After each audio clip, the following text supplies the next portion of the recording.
Mysore masala దోశకి batter prepare చేసుకోవాలి కదండి. Dosa batter prepare చేసుకోవాలి.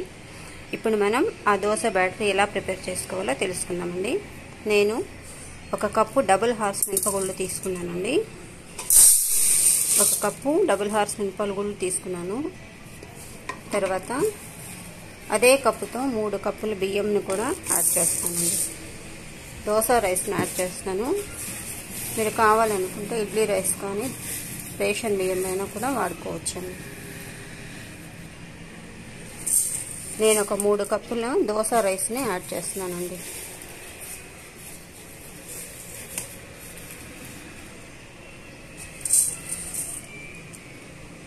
ఒక కప్పు మినపగుళ్ళు, 3 కప్పులు వచ్చేసి దోశ రైస్, తర్వాత 1 టేబుల్ స్పూన్ మెంతులు,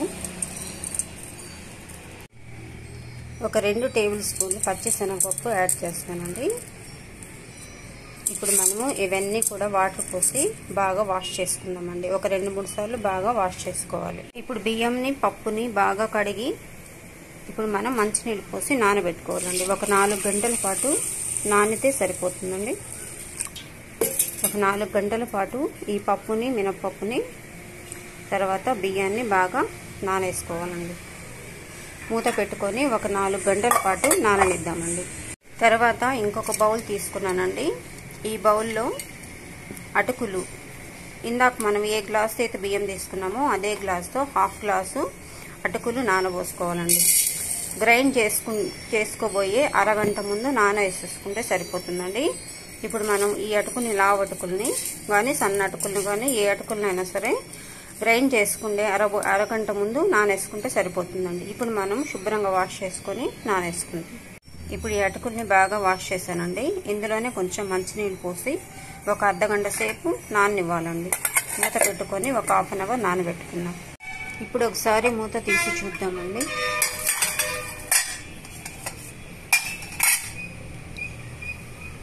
పప్పు బాగా నానిపోయిందండి.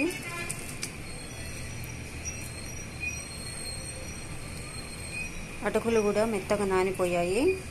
ఇప్పుడు మనము ఈ పప్పుని అటుకుల్ని శుభ్రంగా వాష్ చేసుకొని తర్వాత ఈ పప్పుని తర్వాత అటుకుని 2 కలిపి మెత్తగా గ్రైండ్ చేసేసుకుందామండి. ఇప్పుడు దోశల పిండిని బాగా మెత్తగా గ్రైండ్ చేసుకున్నానండి. మెత్తగా గ్రైండ్ చేసుకొని ఒక బౌల్లోకి తీసి పెట్టుకున్నానండి. ఇప్పుడు మనం ఈ పిండిని నైట్ అంతా కూడా బాగా ఫెర్మెంట్ చేసుకోవాలండి. ఒక నైట్ అంతా కూడా బాగా పులియబెట్టుకోవాలి. ఇప్పుడు ఒకసారి మనం మూత తీసి చూద్దామండి. పిండి పులిసిపోయిందండి. పిండి బాగా ఫెర్మెంట్ అయిపోయింది. ఇప్పుడు మనం ఎంత కావాలో అంత పిండిని ఒక బౌల్లోకి తీసుకున్నామండి.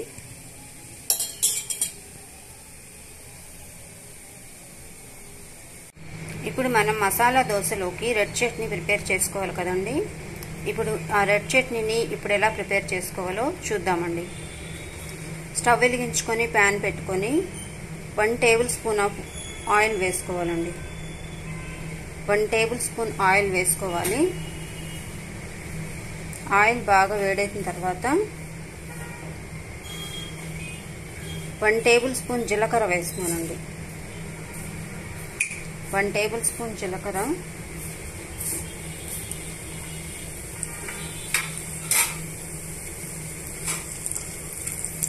ఒక 4 వెల్లుల్లి రెబ్బలు వేస్తున్నానండి.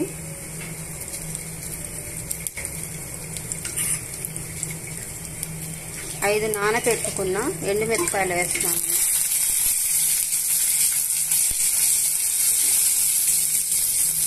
తర్వాత ఒక ఉల్లిపాయ కట్ చేసి పెట్టుకున్నది వేస్తున్నాను.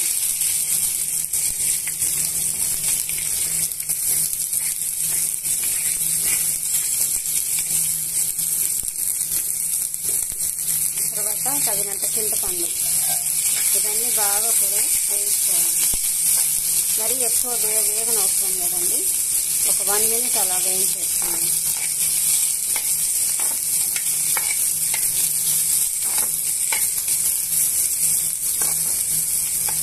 మిరపకాయలు నానబెట్టుకొని వేసుకోండి, లేదంటే చట్నీ కారంగా ఉంటుందండి. నానబెట్టుకొని వేసుకోండి. తగినంత చింతపండు వేసుకోండి. తర్వాత ఉల్లిపాయలు వేసుకోండి. ఇప్పుడు మనం ఇందులోనే ఒక 2 టేబుల్ స్పూన్ల పుట్నాల పప్పును వేస్తున్నానండి. ఇది కూడా బాగా వేయించేసుకోవాలి. 1 మినిట్ అలా వేగనిచ్చి స్టవ్ ఆఫ్ చేసేస్తున్నామండి. మసాలా దోశకి రెడ్ చట్నీ కంపల్సరీ అండి. మసాలా దోశ చేసుకున్నప్పుడు రెడ్ చట్నీ కూడా చేసుకొని మసాలా దోశ పైన వేయాలి కదండి. అందుకనే మనం మసాలా దోశ చేసినప్పుడు రెడ్ చట్నీ కూడా మిక్స్ చేసుకోండి.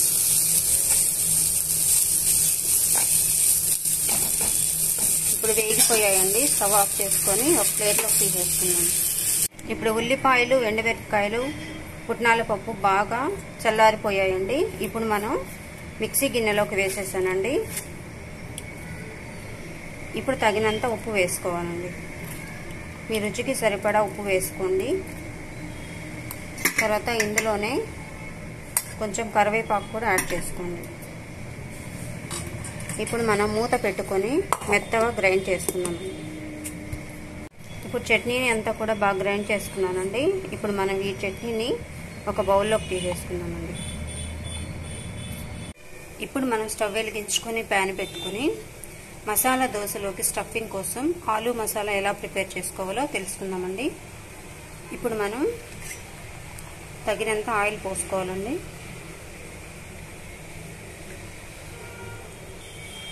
ఒక 2 టేబుల్ స్పూన్ల ఆయిల్ వేసుకోవాలి. ఆయిల్ని బాగా వేడి కానివ్వాలండి. ఇప్పుడు నూనె కాగిపోయిందండి. ఇందులోనే మనము 1 టేబుల్ స్పూన్ ఆవాలు వేస్తున్నానండి. తర్వాత 1 టేబుల్ స్పూన్ జీలకర్ర, 1 టేబుల్ స్పూన్ పచ్చిశనగపప్పు వేస్తున్నానండి.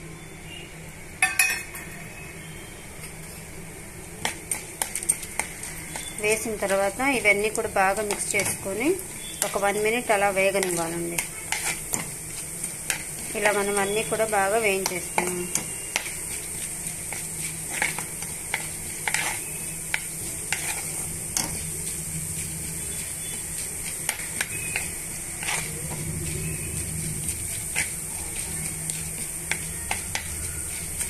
ఇలా బాగా అన్నీ కూడా వేయించేసుకోవాలండి. వేయించుకున్న తర్వాత ఇప్పుడు మనం ఒక 2 పెద్ద ఉల్లిపాయలను కట్ చేసి పెట్టుకున్నానండి. పొడవుగా కట్ చేసుకున్న ముక్కల్ని ఈ ఆయిల్లోకి వేసేస్తున్నాను.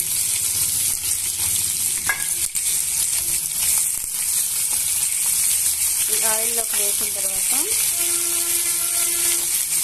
కొంచెం వేగనివ్వాలండి.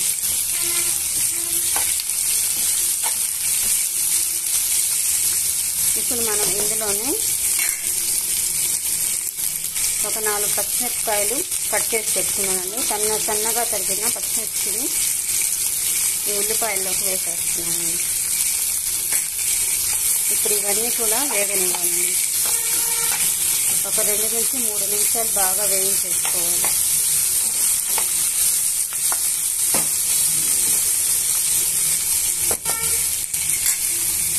ఇప్పుడు ఇందులోనే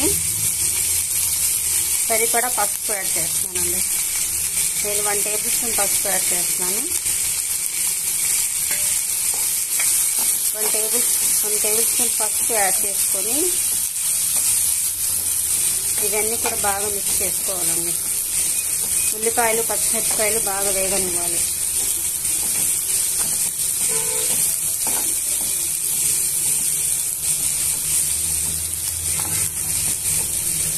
ఇలా అన్ని బాగా ఒక 2-3 నిమిషాలు వేగనివ్వాలండి. ఇప్పుడు ఉల్లిపాయలు బాగా వేగిపోయాయండి. ఇప్పుడు మనం ఇందులోనే నేను ఒక 4 బంగాళదుంపలు ఉడికించి పెట్టుకున్నానండి. అవన్నీ కూడా ఇందులో స్మాష్ చేసి వేసేస్తున్నాను. ఇలా అన్నీ కూడా స్మాష్ చేసేసి వేసుకోవాలండి. ఒక 4 బంగాళదుంపలు ఉడికించి ఇందులో స్మాష్ చేసేసి ఉల్లిపాయలు వేసేస్తున్నానండి.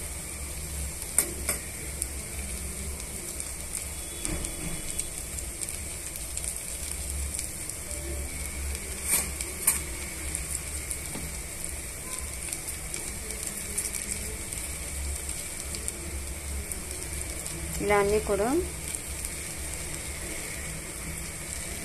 బాగా స్మాష్ చేసి వేసుకున్న తర్వాత ఈ ఉల్లిపాయలు ఈ బంగాళదుంప రెండు కూడా మిక్స్ చేసుకోవాలండి.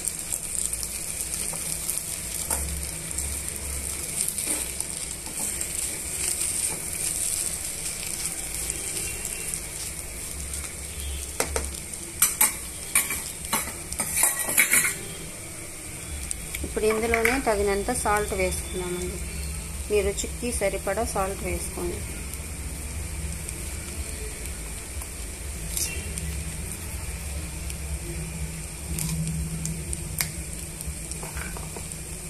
సాల్ట్ వేసుకొని ఇవన్నీ కూడా బాగా మిక్స్ చేసుకుందామండి.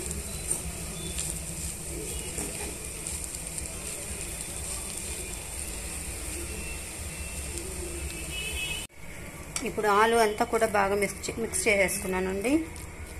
ఉల్లిపాయలు ఆలు అంతా బాగా మిక్స్ చేసుకున్న తర్వాత ఇందులోనే తగినంత కరివేపాకు యాడ్ చేసుకోండి.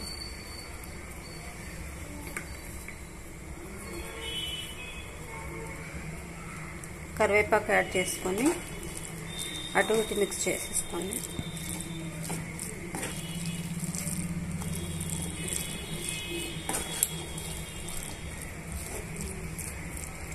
ఇప్పుడు మసాలా దోశలోకి స్టఫింగ్ రెడీ అయిపోయిందండి.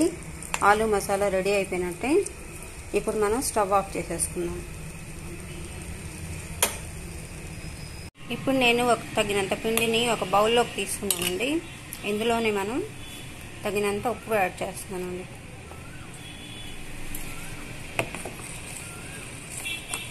ఉప్పు యాడ్ చేసుకొని బాగా మిక్స్ చేసుకోవాలండి. ఇప్పుడు మనం దోశలు ఎలా వేసుకోవాలో తెలుసుకుందాం. ఇప్పుడు మనం పిండి తీసుకొని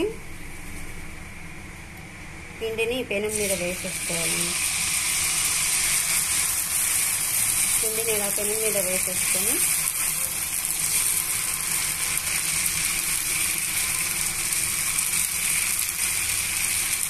ఇలా రౌండ్గా దోశ వేసేసుకోవాలి.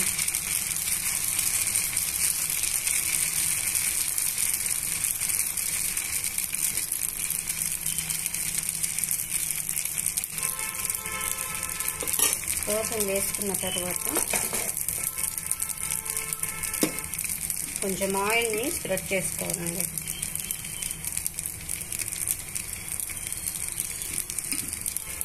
ఇలా ఆయిల్ని స్ప్రెడ్ చేసుకొని ఒక 1 మినిట్ని దోశను బాగా వేగనివ్వాలండి. ఇప్పుడు దోశ కొంచెం వేగిపోయిందండి. ఇప్పుడు మనం మసాలా దోశలోకి రెడ్ చట్నీ ప్రిపేర్ చేసుకున్నాం కదండి. ఆ రెడ్ చట్నీని ఇలా వేసుకొని దోశ అంతా కూడా బాగా స్ప్రెడ్ చేసుకోవాలండి.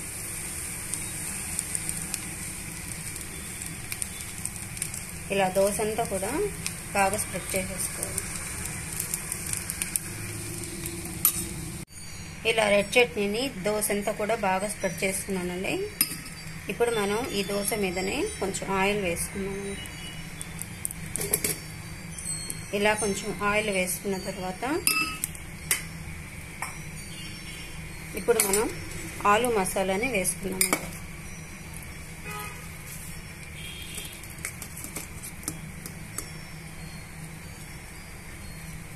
ఇలా ఆలు మసాలా అంతా కూడా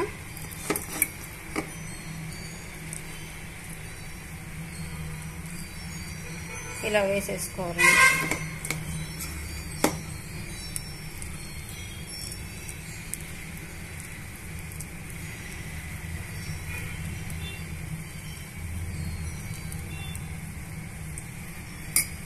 ఇప్పుడు దోశ ఎర్రగా కాలిపోయిందండి. ఇప్పుడు మనం స్టవ్ ఆఫ్ చేసేసుకొని దోశని ఒక ప్లేట్లోకి తీసేసుకున్నాం.